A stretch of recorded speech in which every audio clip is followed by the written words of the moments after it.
video and our painted boat oar workshop. It's summertime, so what better to have in your home hanging on the wall than a painted boat oar. It's so nautical. It's such a great thing for the summertime, for your decor, or if you have a beach house or a lake house, if you're one of those really lucky people. But if you want to turn your non-beach house into looking like a beach house. That's right. So you can pretend. You could always pretend. You could always pretend. So the great thing about what we're going to be doing tonight is, first of all, we're going to be creating a great piece of nautical art for your home. But we're also going to be teaching you how to do a whitewash effect and how to get really clean, good stripes. And both of those techniques can be applied to painting furniture. So you're kind of learning even though you don't know it. So we are selling a painted boat Oar kit. What you should have is an unpainted boat oar. What a difference. Right? Look at that. You should have painter's tape, and the painter's tape that you have is frog tape. We highly, highly recommend using frog tape whenever you're trying to get nice clean stripes. And we don't recommend it because we're not getting like any frog tape money or anything. We just think it's a really good product. It comes in this little cute container. And there are other, well, let me just show you. So it's green. There are other green painter's tapes on the market, but you want to make sure that you're getting frog tape. And again, we're not getting frog tape money. We just think it's a really good product. The other thing that you have in your kit is, besides the paddle, the frog tape, and the paint, is a couple paint brushes. And also we've included, which I kind of got dirty today, these templates, which are awesome.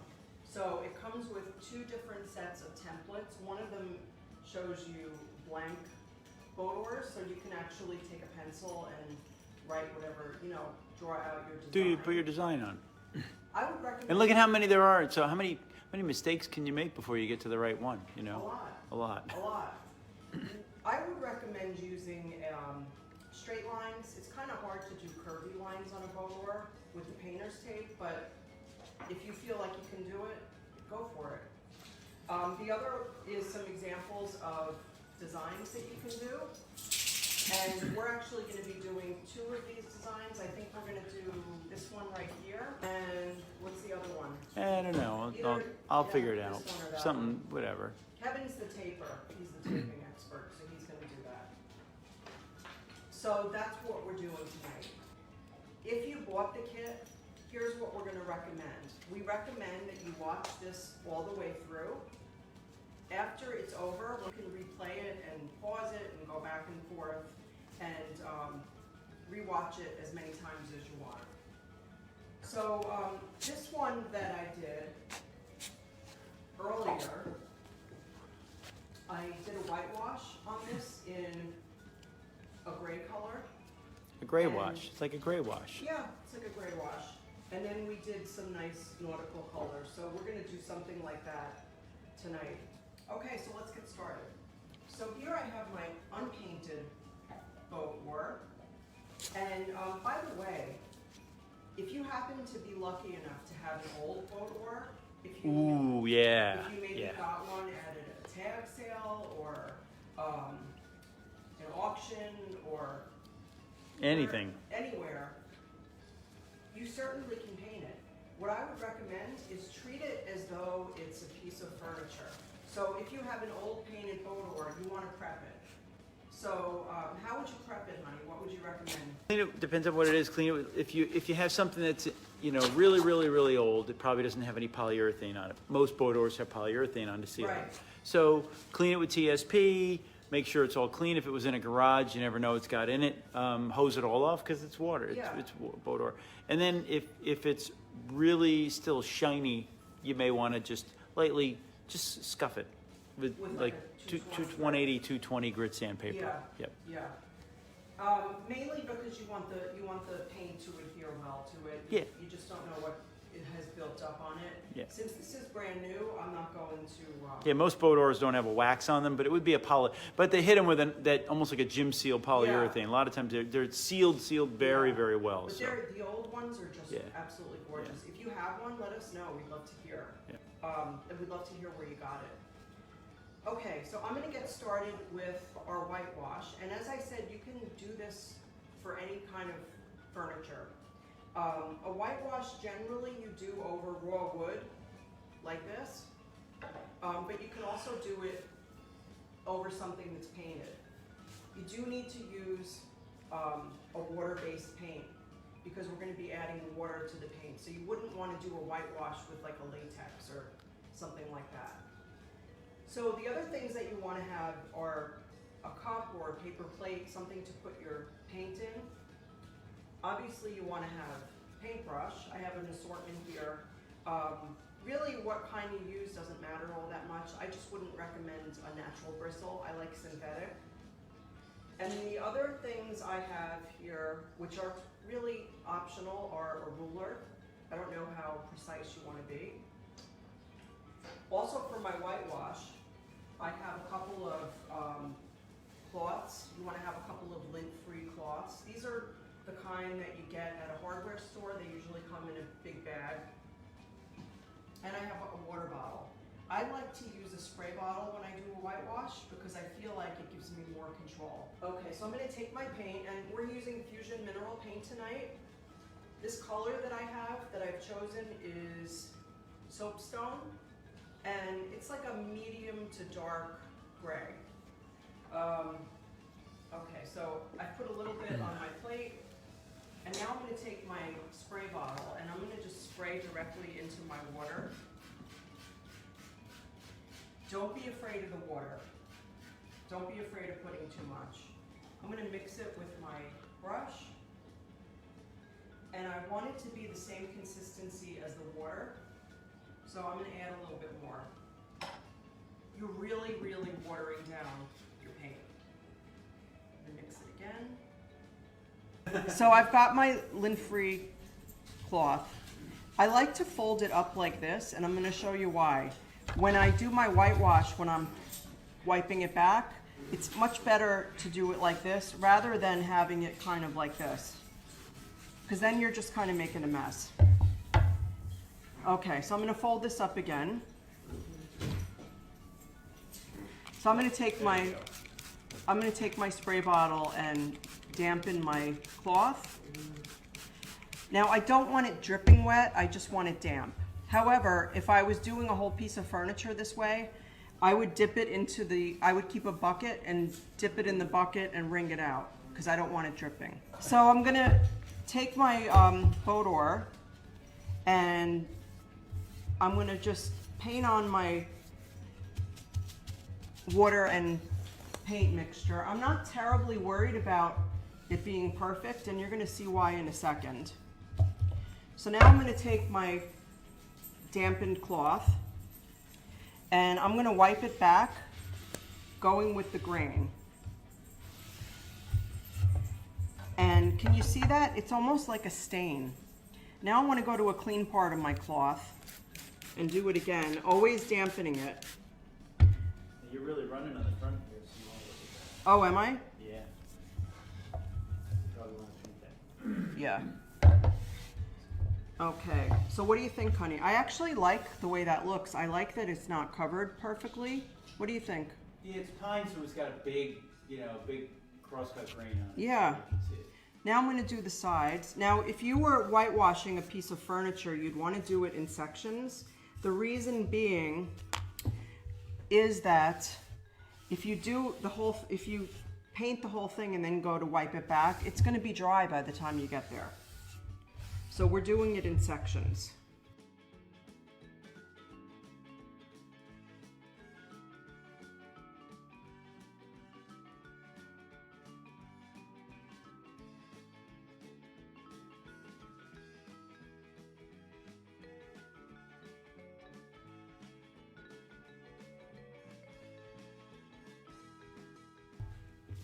Now I'm not going to do the back because we would hang this But if you're not gonna hang it, if you're gonna use it like as a display on a table or, you know, whatever you're gonna do, or if you like to always do the back, by all means, paint the back.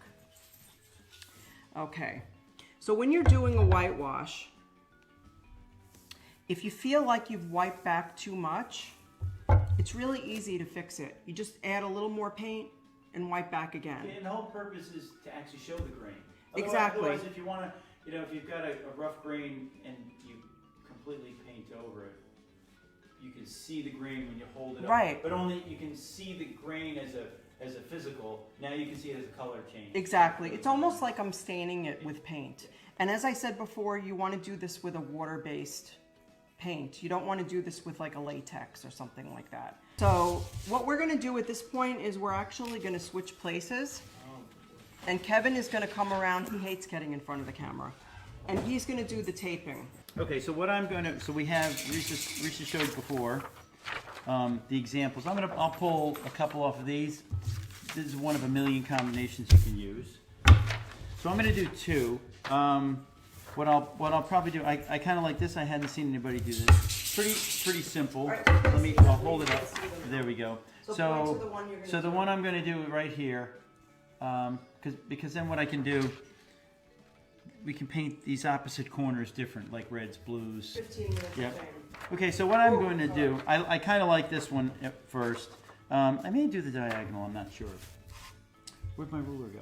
There it is. They're right there. Okay, so pretty, Let's make them work. really simple. I'm just going to go quick here. So let's just say it's a foot. So my center, I'll hold this up. So my center is going to be about 6 inches. Now remember, you're going to paint on one side of the tape or the other side of the tape. So if I say it's at 6 inches, where am I going to put the tape? That's the question. Again, this is frog tape. It works really well, and you don't get any bleed through. So my 6 inches is on this side. So what I always like to do, so I don't forget, because I forget, I'll draw an arrow. Oh, that's pretty. And so if I draw an arrow, then that tells me that this is the bottom where I'm going to paint. This is going to be covered up. So I'll run enough tape to go over the sides, and then just press it down. And that way, when you paint it, you won't get any run through. Risa will show you how not to do that also.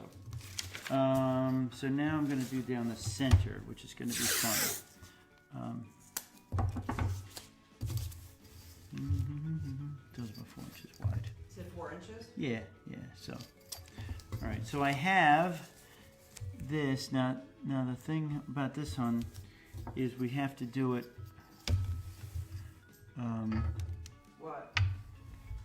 Maybe you should do a different design. See, I don't want to do that. What? I don't want to do that. I'm going to be Okay. difficult. Because you have to paint one side, pull the tape off, and then paint the other side.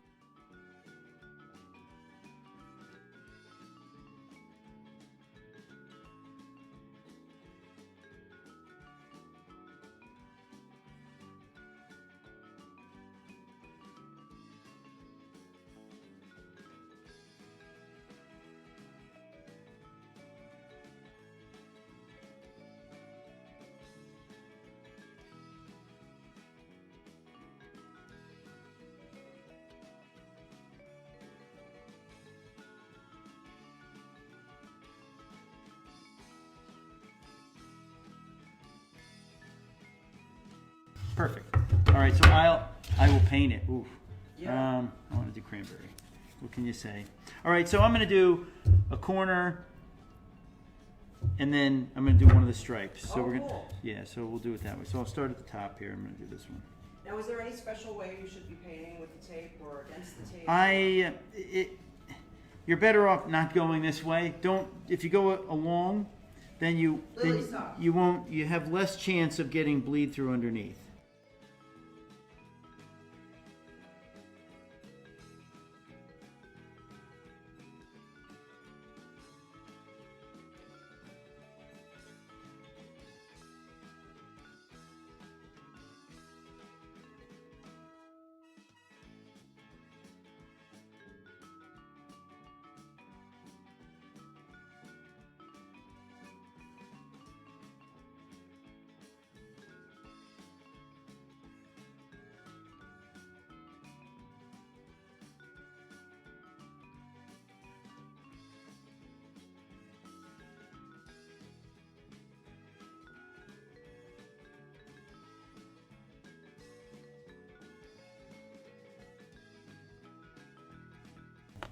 So I just finished painting this, and I'll pull the tape off.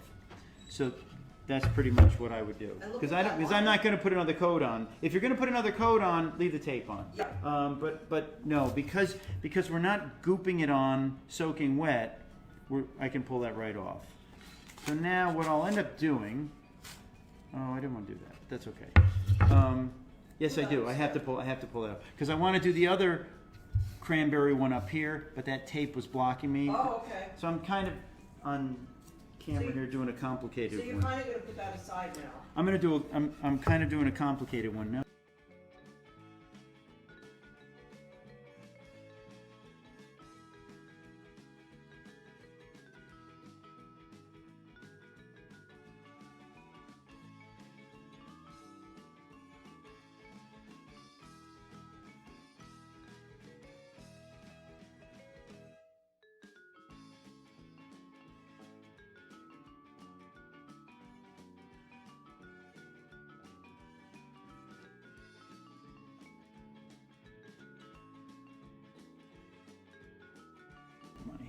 Yeah.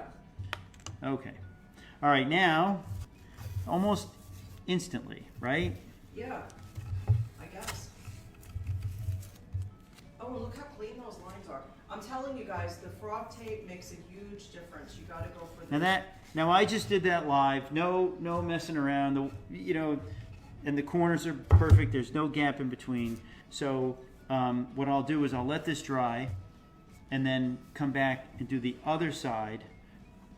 Because I can't put the tape on this right now. Can you show them how perfect those lines are? I mean, So, yeah, they're amazing. so if you can see how close the lines As are. I said, we're not getting frog tape money. Yeah, I'm like, We just think it's a great we're product. straight, I didn't We even should get eyeball. I frog tape. kind of eyeballed it. It's actually pretty straight. So, okay. So I'm gonna dry this.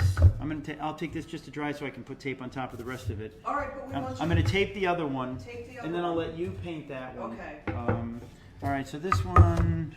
We're going to do something a little simpler. I'll take this one. Yeah, a little. That was so complicated. Yes. Okay. So now here we go. Let's just do. Now, would you normally use a ruler to do this, or you feel like freehand is good? I like freehand. And if you do them, so here's a trick. If you want to do them freehand, purposely make the lines different thicknesses. Don't try to be perfectly symmetrical, because if you're not going to measure and the lines are 1/4 or 1/8 of an inch off, So, you're not going to be happy with so it. Deb,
So let's go white and nice. okay.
blue. You want me to do Champ Miss? Yeah, that'd be pretty.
Okay, so that's kind of like a nice little contrast. Yeah, that's You know, adorable. just I love kind of that. figure that out. looks It great. ends right up here. I think I've got the lines. So this is without measuring. You can eyeball it and do it that way. And it's kind of one easy way of making multiple stripes. You could do all kinds of tape all the way down. You can overlap the tape. So you could probably tape over that other one now. It's Right. dry out. I know. I always do the videos, honey. It's nice it's refreshing to have you. Mm-hmm. People get sick of me. Now, so now what I'm doing is I'm putting the tape right on the line of the paint.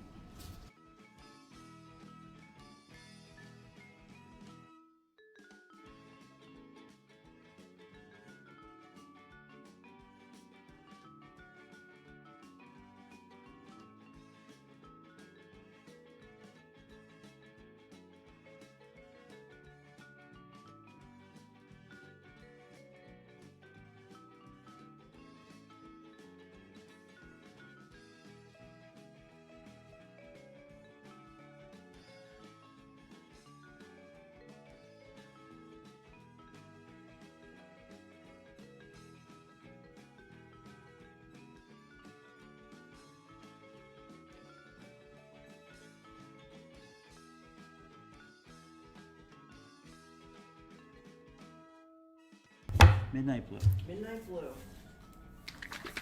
One of my favorites. All right, I'll use a foam brush because I didn't really like that bigger brush that I had before. Okay. Different brush, same basic technique.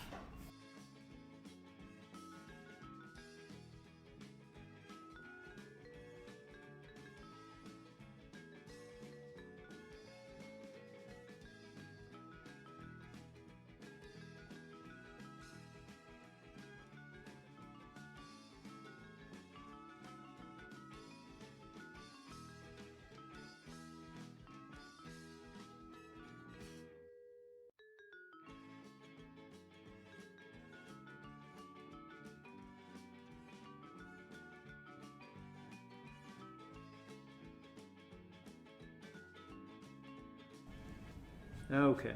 All right. Ooh, that looks great. So, again, you don't have to wait long. You can pull the tape right off.